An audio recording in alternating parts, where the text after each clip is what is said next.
Right guys, I'm going to try and keep this one under 10 minutes, and I'm going to try my very best to justify to myself why I do not need this car.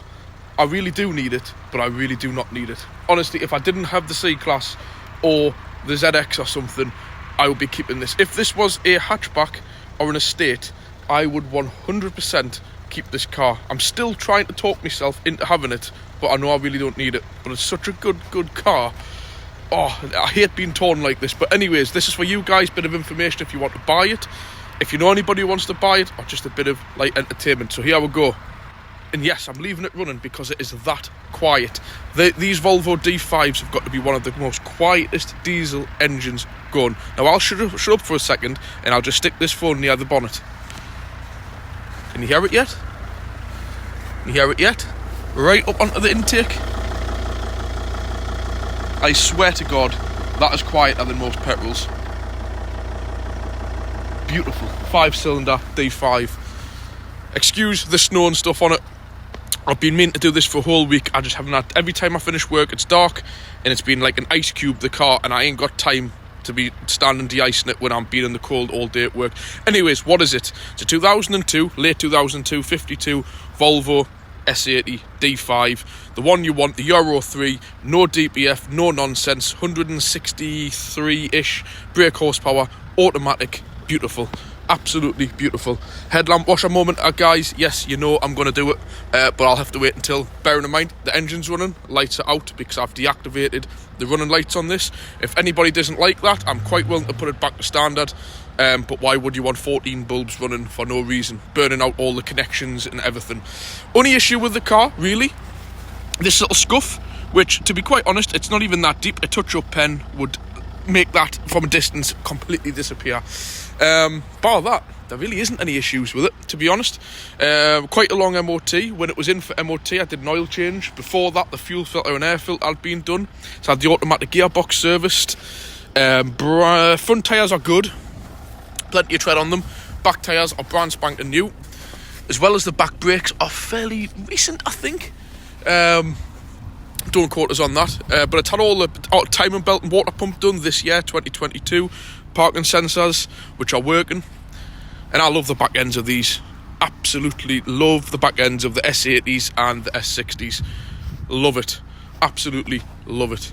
Huge boot, but I just wish if I could fit the dogs in there, I would have it with proper factory fitted boot mat, original Volvo coolant from when the timing belt was done.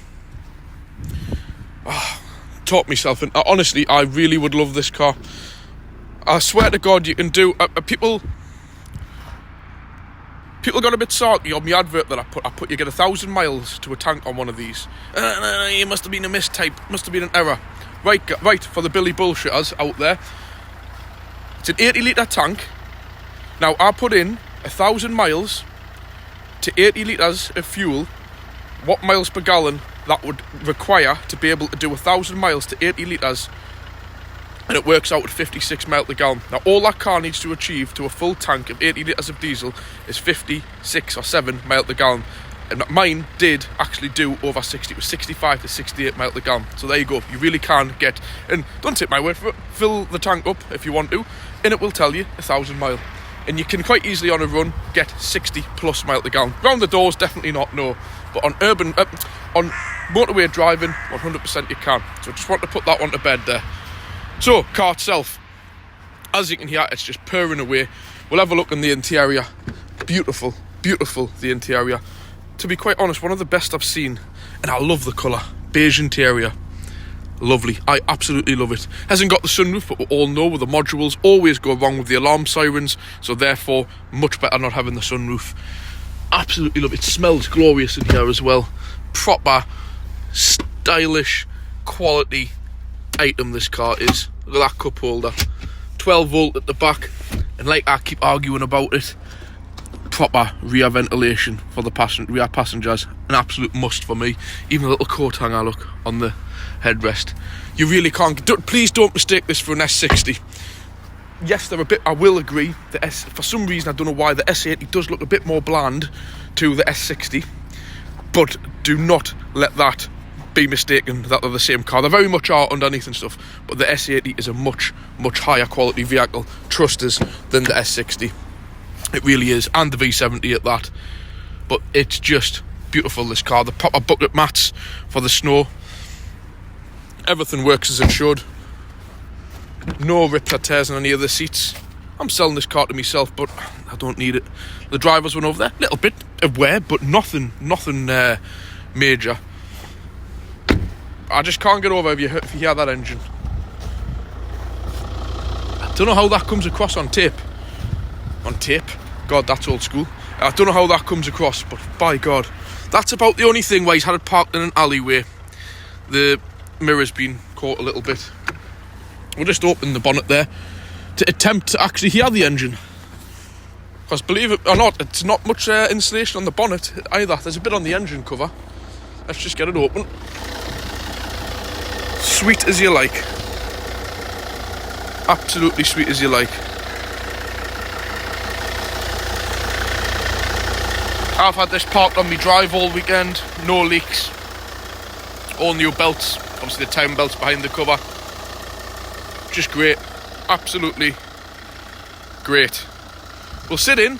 I'll just quickly show you inside. Plus it's freezing. So, like you say, the lights are in the off position, so the lights are off outside, how I like it. The only error that comes up on the dashboard is when you put the dip beam on. It's got LED lights fitted, and it just tells you that there's a dip beam that goes out. Occasionally this screen works most of the time, and other times it doesn't. I don't know why. It was working perfectly fine the other day, then this morning it didn't, then just before it did. Don't know. It is a 20-year-old car after all. But all the sound system works. Quickly turn that off for copyright. Aircon works. Heated seat works brilliantly. I've upped the temperatures on these again with the scanner. Cruise control. Oh, everything you need really. Just turn them. Actually, leave them lights on. All the fancy cup holder there, which is a requirement, which actually is nice to have. Loads of space there. Automatic with winter mode. All your miles per gallon thing. Radio controls, auto dip dim mirror, you name it. I'm going to just try and keep this, obviously, clearly as well, sorry, the mileage, 110,000.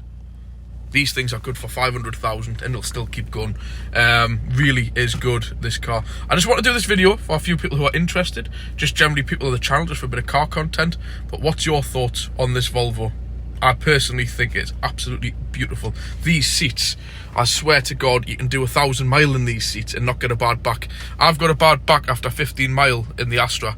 This, you can do, honestly, 300 mile and get out and you just don't have any pains or anything. They are just so underrated. They're massively reliable cars. They have their faults. I'm not going to call them perfect. But honestly, you need, if you want a good quality car, you need to have a Volvo S80 in your life. The petrol one's beautiful, smooth, even smoother than this. But obviously, you've got the miles per gallon to worry about. But with a D5, you've got nothing to lose. Good miles per gallon, loads of power, loads of torque, uber reliability, 5-cylinder diesel. Oh, you can't go wrong with it. Honestly, you can't go wrong with it. So, like I've mentioned, this car is not mine, it's one of my customers. So if you're watching this via an advert, he wants £2,000 for it, no offers. And I personally think, well, what he's had done to it, how good a condition is, it's worth every penny of that. So don't come to me with the offer and stuff, because I don't care. Do you know what it is, guys? I'm making nothing off this. The guy's got it up for sale for £2,000. I'm asking £2,000. He hasn't told me he wants 1,500. I'm just getting black stuff all over my face. He hasn't told me he wants 1,500. Then I sell it for 1,500 and get 500 quid. I'm hoping he drops us a nice little token of appreciation in for me time. And keeping it on me drive for him, because where he's got it parked, he needs it insured and stuff. But I'm making nothing off this. I want this car to go to a good home. If it doesn't go to a good home, I'm debating keeping it myself. But as you know, I've got enough on my plate at the minute, and I've got enough cars to deal with than this, and I've got nowhere to keep it. It wouldn't fit in the garage where the C-Class is. Don't really feel about selling that yet. The ZX definitely not. The ML I needed to tow, and the Altea is a perfect everyday car. Like I said, if this was a V70 with a estate, with a boot, 100% be keeping it. I would sell the Altea, but no, I've got to keep sensible here. This is no good for me. So like I've said, if you want to get in contact via YouTube, there's a phone number on the description of the channel, the main description. You can contact us via that. But what I would suggest you is just leave a message. I'll get back to you. But we can't exchange numbers on YouTube because it's public. Have a look on Facebook, Car Addict Garage Northeast, and send me a direct message and we can have a private conversation via that. So I'll catch you soon. Just thought I'll put this one in there. I'll quickly show you the lights outside. LEDs fitted. Quite nice sitting on that heated seat there. Obviously all the lights are working, nothing's burnt out on it. All the side markers, I think maybe one side marker's out. Full LED lights, LED side lights, LED dip beam. Yeah, that's the only one needs a bulb in. But by the way, these do just need a 3-watt bulb in. They're not LEDs. You don't need to replace the whole unit. It just needs a bulb. I might even do it if I've got time. And one sarky person went, LED lights are part of the MOT now and everything. Yes, I know. I'm an MOT tester. It's a fail. But the guy took them out for the MOT and then he's put them back in. So let's not get sarcastic. I know that. But at the end of the day, he's took them out for the test and you'll have 364 days of the year. It's not required. Final part, headlamp washer moment. Let's see if they actually work. So I'll try and get my hand wrapped around and try and get to the front at the same time as pulling the stalk. All ready? There we go. Lovely. And the other one did the same as well. We'll have another go, why not? There we go. That one's just stopped there. But it did that the other day. It's with a cold, all iced up, but it does actually correct itself. Just like that. It was just a bit frozen up, but there we go.